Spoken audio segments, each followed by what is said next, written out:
If you had fallen, if you have slept with your maid, even if you have impregnated another person's wife, and people have concluded about you, that's the end of your life. If you have illicit affair with women or with men, whether your secret is exposed or not, it's a fall. But God is saying, if the righteous falls 7 times, he will bounce back.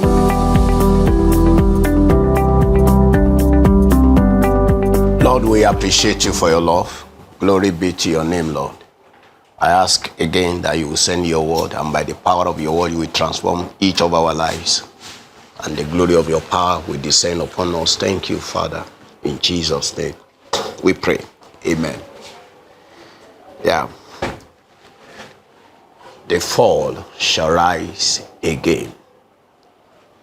Proverbs 24:16. Although the righteous fall 7 times, he gets up again.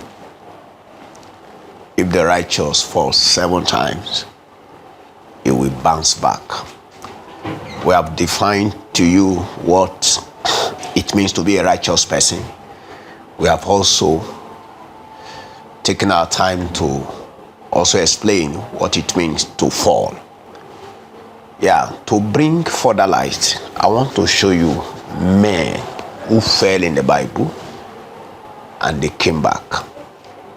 They bounced back. Men who fell in the Bible and they bounced back.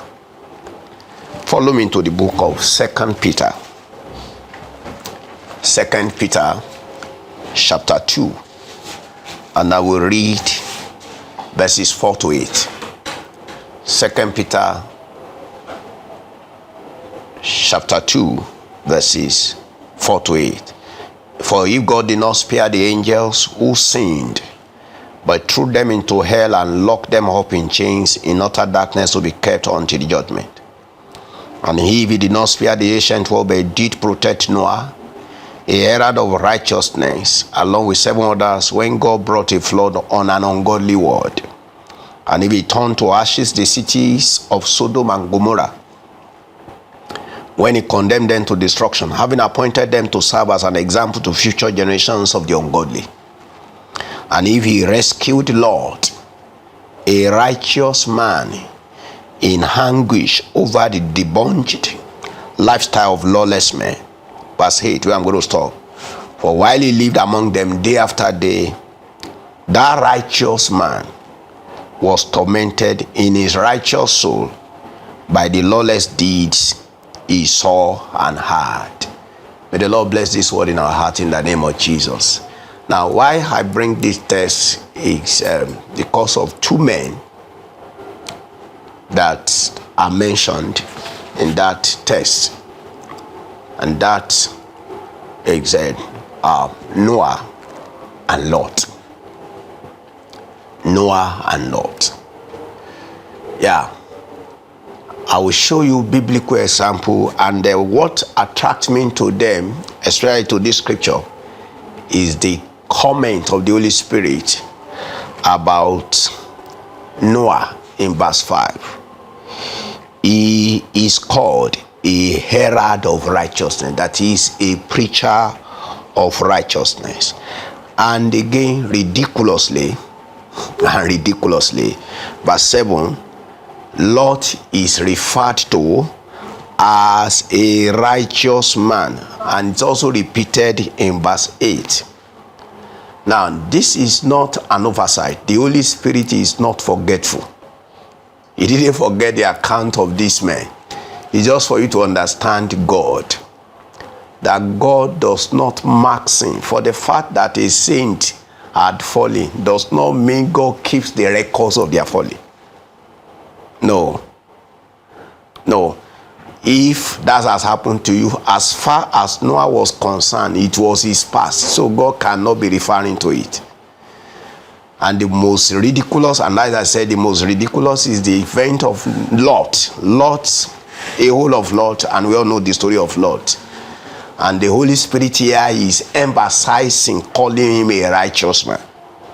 That despite all that happened, all that transpired in his history, yet he was recognized as a righteous man. Yeah, we all know Noah. Noah was the son of Lamech and the father of Shem, Ham, and Japheth. We were told one day he found grace with God, and this grace came upon his life such that he became unalloyed, and he lived in a very corrupt and contaminated society, yet he was not contaminated. He was a righteous preacher, preaching for 120 years, warning his generation that flood is coming, that they should repent of their sins. And after he brought the flood upon the generation and he saved his household, we are told in chapter 9 that Noah planted a vineyard. But permit me, before I discuss his fall, that Noah was a man of noble character. He was a man of noble character. Some people we talk about that they fell, actually some of them never have a record of being noble. Some actually never rose in their life. They never stood in their life, let alone we fall. Because somebody that can fall is somebody that has an uprightness, have an upright standing, someone who is noble in character, Lord, like this man. Noah was obedient to God. Noah was always in constant fellowship with God. Noah was notable in history. Ezekiel 14 verses 14 and 20. God said to Ezekiel, he said concerning the sin of Israel, he said, if these men, who are they? Noah, Job, Samuel, they were notable, and for Daniel. Now, he said, these three men, that was what he told Ezekiel. If these three men, Noah, Job, and Daniel, he said, if they appear before me. So, what am I saying? Noah was notable in history. The story of his falling cannot discredit his standing with God and the nobility of his character before God. So, he planted a vineyard after the flood, according to Genesis 9 verses 22 to 27, and he became drunk. And he pronounced curses upon one particular son, and he blessed the remaining two. Now, drunkenness in the Bible has penalty. The penalties of drunkenness in the Bible, number one is death. That is, as it were, because of that folly, Noah supposed to die, according to Deuteronomy 21 verse 20 and 21. The second one is exclusion from fellowship. In 1 Corinthians 5:11, we are told that if any brother is found drinking and is drunk, he should be excluded from fellowship. And finally, in 1 Corinthians 6:9, exclusion from heaven. So Noah will have been killed. Noah will have been excluded in fellowship. As a result of that fall, Noah will have been excluded from heaven. But glory be to God, that brother bounced back. That's why the Bible says, if the righteous fall 7 times, that if the fall is serially repeated, he will bounce back. Noah lived up to 950 years and he died. And to the glory of God, he died as one of the heroes of faith. In Hebrews 11:7, the Bible says, by faith, Noah.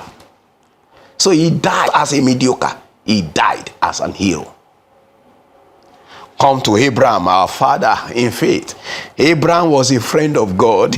Abraham was also obedient. He was a tither. Yeah, he was generous, courageous, at war. He was a man of prayer.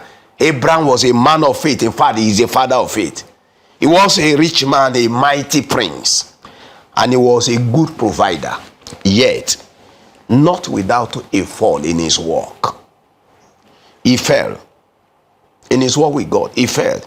He was pressured to sleep with his maid, and that one gave birth to Ishmael. Ishmael was a product of Abraham's mistake. His mistake who mocked his miracle, Ishmael, was the progenitor of terrorists. It was the product of Abraham falling that give us terrorism in the world today. But notwithstanding, God have no record. Blessed is the man in whose sin is forgiven. Blessed is the man in who there is no record of evil. As far as God was concerned and is concerned, concerning Abraham, Abraham has a clean record. So what am I saying, beloved of God? The fall shall rise. If you had fallen, if you have slept with your maid, even if you have impregnated another person's wife, and people have concluded about you, that's the end of your life. Is it falling really? But the Lord says, you will bounce back. You will come back. If you have illicit affair with women or with men, whether your secrets is exposed or not, it's a fall. But God is saying, when the righteous, if the righteous falls 7 times, he will bounce back. Come about Lot. Lot, the Bible call him a righteous man. I've shown you men that fell in the Bible. I've shown you Noah. I've shown you Abraham. Now Lot. Lot was vexed by sodomite. Lot's character was unlike a righteous man. That's why I said the other time that it is ridiculous to hear God calling Lot righteous. Because when you look at the life of Lot critically, he was a selfish man under Abraham. He had no moral stability. He had no moral stability according to Genesis 19:6-10. And he lost his moral influence even in Sodom. When you compare Rahab the harlot at Jericho, compare him with Lot, you will see that Rahab the harlot had influence over her own people. And Lot, who became a prince, a man at the gate of Sodom, he lost his moral influence because even himself he was unstable. Can you imagine that the angel visited Lot and Lot was negotiating, and when the men of Sodom wanted to stay with the angel, and Lot was now negotiating that they should come and sleep with his girls that are still virgin. That is his moral instability. He lost moral influence. When he went to his in-laws and said, God said he's going to do, his wife didn't follow him. He lost moral influence. Now Rahab took all of his people, all of our people. They left Jericho. They were saved and they became Israelite. They were nationalized. They become a proselyte. Now, and they were engrafted into that family of God because of the influence of a woman. So what am I saying? This Lot that we are talking about, his daughter committed incest with him and became the unwilling father of Moabites and the Ammonites, according to Genesis 19:37 and 38. Beloved, what am I trying to tell you? If you are falling, yours is not the first. And permit me to tell you, it's also not going to be the last. Yeah, in as much as this world lasts and Jesus tarrying coming, several men will still fall. That's not my prayer, but that's a fact of life. Whoever that stand that runs, there is possibility of stumbling. Whoever that stand and runs, there is possibility. Though it is not the will of the Father. The Father is ready to deliver us from falling, to keep us from falling. But falls do happen. Men fall. So you can't bounce back. Noah bounced back. Abraham bounced back. Lot bounced back. Let us pray. Father, glory be to your name. Thank you. Again, I pray as many that are falling, raise them again, Lord. Raise them again. Reach out your hands of love and your hand of power. Put them out of their dungeon. Put them out of the trap of the enemies. Raise them up again. Let them be celebrated again. And let this one never die as a zero. Let them die as heroes of faith, as you did for Abraham, as you did for Noah. May you also do this in mercy for your saints. Thank you because you have done. In Jesus' name we pray. Amen.